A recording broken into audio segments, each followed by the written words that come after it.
met Jason down at the Sawdust Festival, maybe a couple years back, and we talked for quite a while, and then just coming back around on the wheel, and here he is. So, hello. Hey, well, James has come out and painted with us a number of times, so we've become friends that way. Yeah.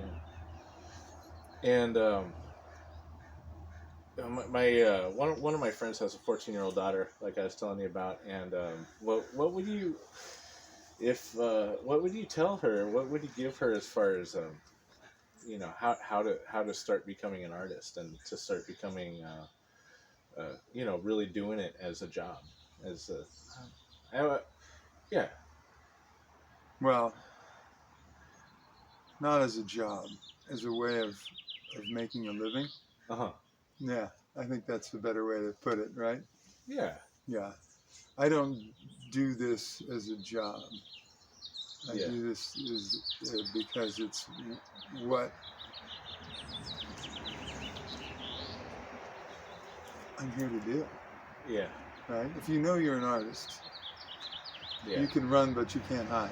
I like it. Eventually, it'll catch you. Yeah, And as much as I tried to go down a conventional route, it still came back and got me. So, yeah. The advice I would give to myself as a 14-year-old would be, start that mentality. Know that that's the path that you're going to go down, and be great with it. Be wonderful with it. Build everything into that concept like you would any other career. Mm-hmm. There's the reality of you'll never make money as an artist. You'll always be starving. You'll always be struggling. Well, guess what? Same thing in any other industry, but for some reason, we're led to believe that, all these other ways of earning a living are more stable, they're more lucrative, they're more consistent. Well, they're not, in fact. I've seen that with a lot of my friends throughout the years. Absolutely not. So that's a major insecurity hurdle that you can just step right over. Yeah. No problem. And realizing that, hey, if you don't treat it like a hobby, right? Right. It won't treat you like a hobbyist. Nice. Right? If you choose to be a professional, you will be. That is inclusive of the way you go about selling your art. Mm-hmm. And the way you go about selling is going to need to be authentic and indicative of the sort of person you are. And some people go about, there's all sorts of different ways. Yeah. All sorts of different ways. Hundreds and hundreds and hundreds of ways that you can go about marketing and selling and doing that. And some people do exclusively online. Some people do a combination of online and in person. Some people just have a small group of patrons that buy their extremely expensive art. Oh, Yeah. Some people paint 3 paintings a day and just crank and sell it at every place they could possibly get themselves into. Mm-hmm. And some people are in 10 galleries. Some people, like myself, I'm in 1 gallery. I have 1 retailer that I sell to here and there. I still have a lot of commission work. Nice. And I do the Sawdust Festival. So, and for me, right now, that works, but that might change at some point. I'm not a social media guy. There's absolute financial value in doing things online. I've seen it. Are those your kids? Oh. Hey guys. Yeah. Oh, I hear you. Yeah, come on in. No, well, they got it. Oh, okay.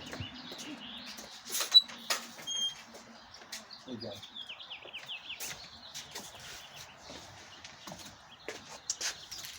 All right. Yeah, just yeah.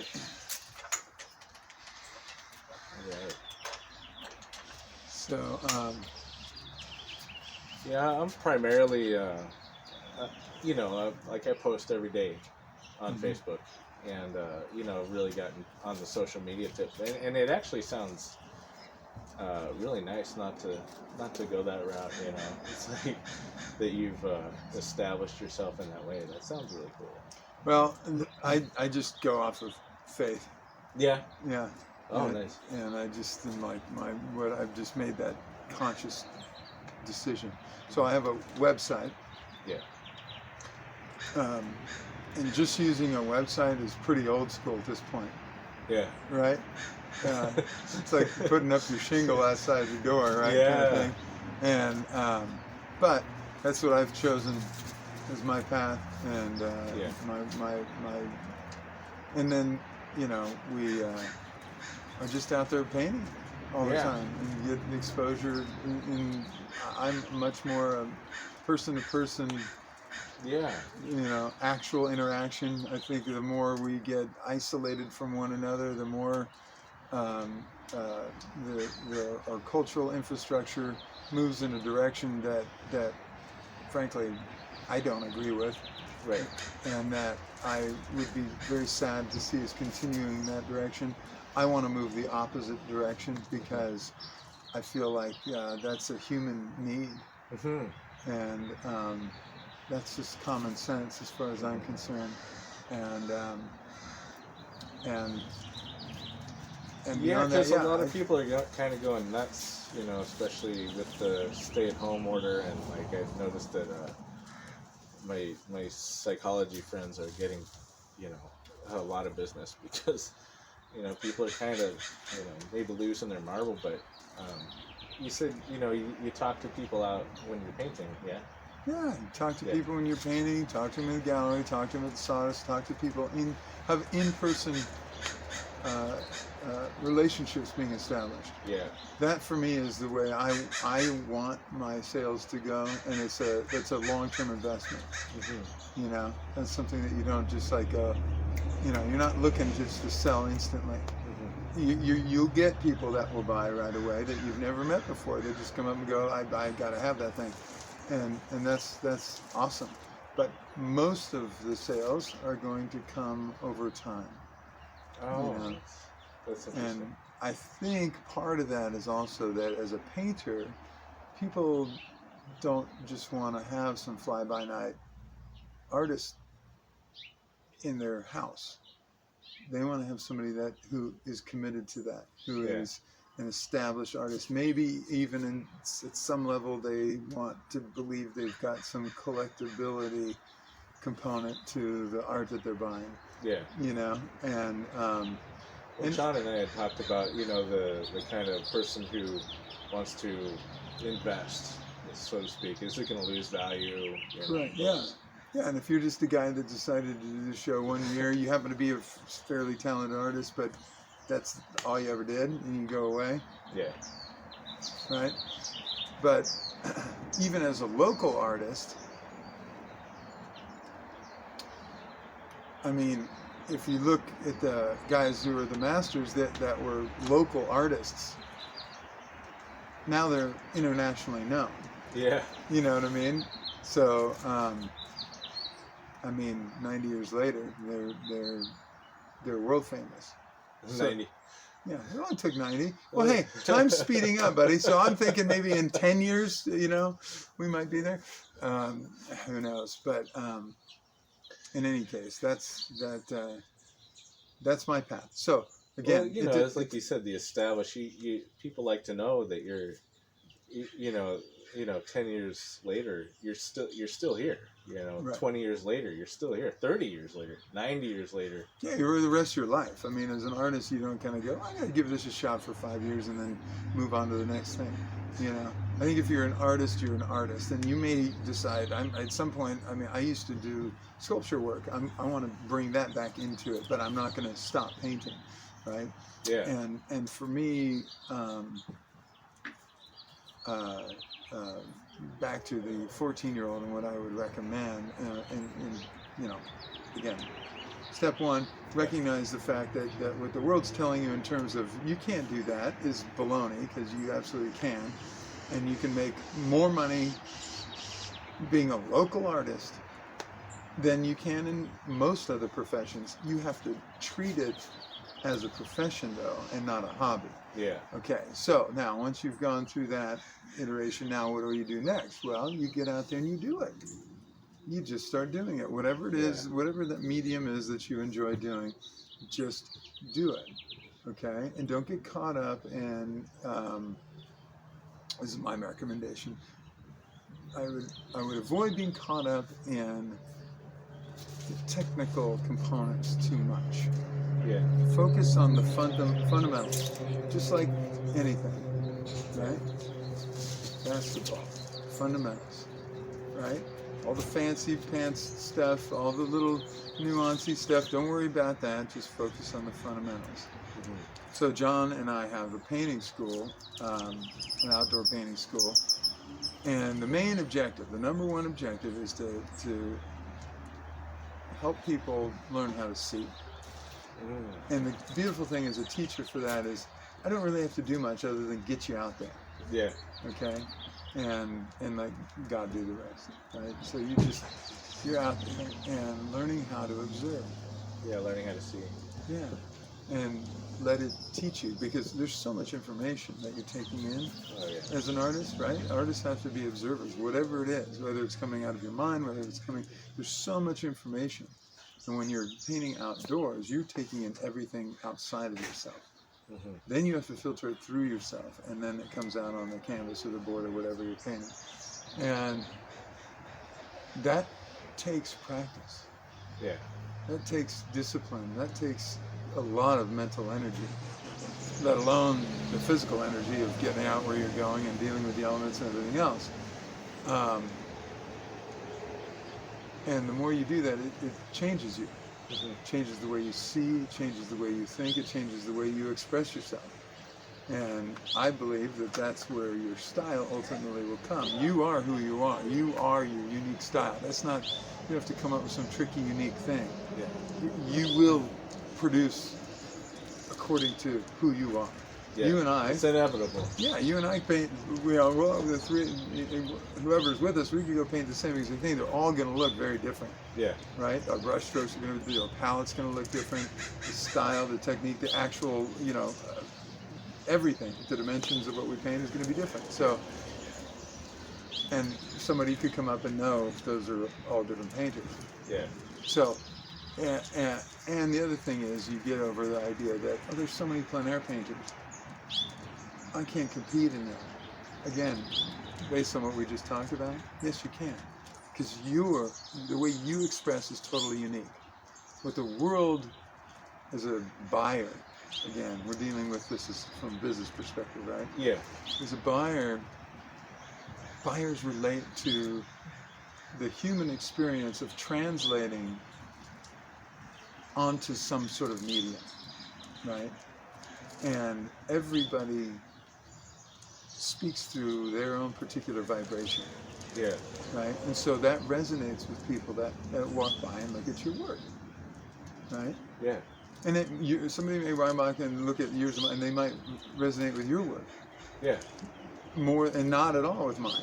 Even though it's the same subject, right? Depending on where they are, and where we were at the time. That's right. And so, or vice versa, or whatever. So, but as an artist, you have faith that, hey, there's going to be that one person out of 1,000 that is going to resonate with this thing, right? And that's how it works. You don't worry about, is anyone going to like it? Seriously, there could be 100 people that just walk by and don't even pay attention, and that one person walks by and just goes, I must have that, right? And you're like, yeah, and then you're not only semi-validated in terms of, I felt those things. If you're honest with the way you feel when you're producing art, right, it may not be technically fantastic, but somebody's going to feel that. And the more you do it, the more you're going to get technically fantastic, right? And so that's the hope anyway, right? Yeah. So, and then you'll notice in masters, as they get further on in their career, they get all into mastering their technique, and they do, and then they start pushing away from that further and further and further, till at the end of their careers, it's something altogether different. And that's the thing, is art will mimic your journey in life, and to be able to see that path in like a tangible way is so exciting, versus like, you know, I went and decided, nothing against people that want to be a lawyer, but at the same time, we're talking about people that want to be artists, so I'm okay with this. Anyway, at the end of the day, is an accountant or lawyer, can you track your journey? Right? I mean, yeah, maybe, sort of, but does it matter? I hear you. Are you bringing the joy of your whole life experience into other people's homes and helping them look up every day at something that makes them full of inspiration and hope and pleasure? Right?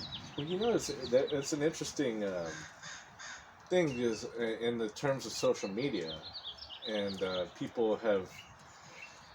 You know, just because I've been on social media for years, and people will say it's interesting to see your journey as an artist. Mm-hmm. So that's been cool. Mm-hmm. Yeah, absolutely. And then the last thing that I would say, the last main fundamental thing I would say is, when you're ready to really commit, find a mentor. Yeah. Find somebody, and I'm skipping school altogether on purpose, because I don't see the value in it now. Sorry, school people, but I just don't. I went to school, so. Yeah, I did too, and it's just, I don't see the value in it now. It's just. So where'd you go? I'm just curious. I went to Orange Coast College, and then I went to UC Berkeley. Oh wow. Yeah, I was up in San Francisco. Okay. So, and there were aspects of that were cool, but at the same time, you're just fending for yourself. There's no real apprenticeship sort of program. You're filtered into, then you got to go to grad school, all that other stuff. Nonsense. Frankly, I don't even, in all the art schools that I'm seeing now, I don't like any of the work that they're pushing out, and the mentality that they're putting forth, I think, takes creation out of creation. I'm seeing soul being extracted on purpose, and it's troubling. Yeah. So, what kind of things are they teaching or pushing, so to speak, that you see? Are you talking about like LCAD over here? Or? I don't want to be specific. Oh, okay. But I'm just talking about extracting God from the equation, to be frank, and extracting true inspiration. Mm-hmm. You know, genius, the definition, the origin of that word is by the hand of God. Oh, okay. So that's why somebody would look at a Michelangelo sculpture, say, for example, and say that's genius. Yeah. Because you look at that and go, there's no way a man by himself could create that, right? So, and that's the way we're intended to create. Yeah. Right. And so that is definitely not being taught.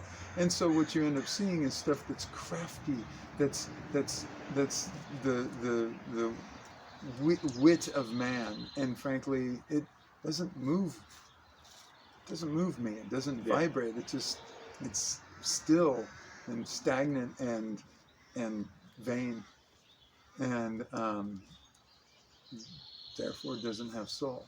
Well, I remember when I was at art school, actually being in a place where I had no idea like why I was creating at all. Mm-hmm.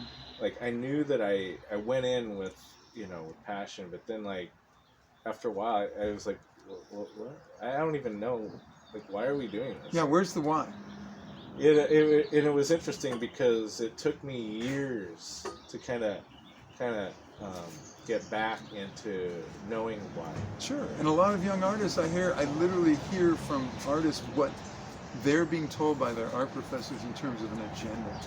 Yeah. Okay. And there is an agenda, and these kids don't even know that they're being used to push and be part of this momentum of an agenda that they don't even know why they're doing it, because a cultural movement, right, is a large part pushed by artists, by creatives. Yeah. Right? And you young people have to be very conscious of that reality. Yeah. And that you, in your creation, are a representation of who you are and what you're about. Oh, yeah. So, find a mentor. Find somebody, an old, seasoned artist who you think lives in a way that is the way you might want to live. Yeah. Right? And who goes about their life in a way that is admirable. And whose art you obviously appreciate, and who's willing to teach you. And they're out there. Lots of them. And if you approach them and just say, hey, just like anything else, let me apprentice with you for a few years and teach me. Mm-hmm. And I'll, carry your canvases or whatever needs to happen, and go get your car washed, whatever you need to do. Yeah. And treat that like you're going to school. Yeah. And guess what? It's free. And you learn how to serve, you learn how to pay attention, you learn how to give back, and you're going to learn a lot more and have a lot more one-on-one coaching than you ever would at a school. Yeah. And you're not going to go into debt. And you're not going to be part of an agenda that you may or may not be wanting to be a part of. Yeah. Yeah, because with you and John, it's been really, exhilarating. It's been tough because John will give me critiques, and I'm like, you want me to paint that out? No. You don't want me to go any further on this? But it's been, just the small time that I've spent with you guys has been really valuable. Exhilarating, too. Oh, cool. Excellent. Yeah, I think that's the way we feel about it. We go out and paint and just laugh the whole time going, do you believe we get to do this? It's awesome. We're working right now. And that's the thing. And how come I train people also? Yeah. And for me, that's the same thing. It's like, seriously, I get to make money doing these things that just I just love doing and have a blast doing it. So for a young person, it's like, if you enjoy art and if it's something you're passionate about and want to go down that road, we're not. I personally believe we are not here to just do what we're not here to do. Yeah, I've never heard it put that way. That's awesome. Yeah. So be who you are and go for it without any reservation or fear. And just keep charging, and you'll find your way. All right, guys. Jason HANCK, thank you so much. You're welcome. All right. Thanks for coming.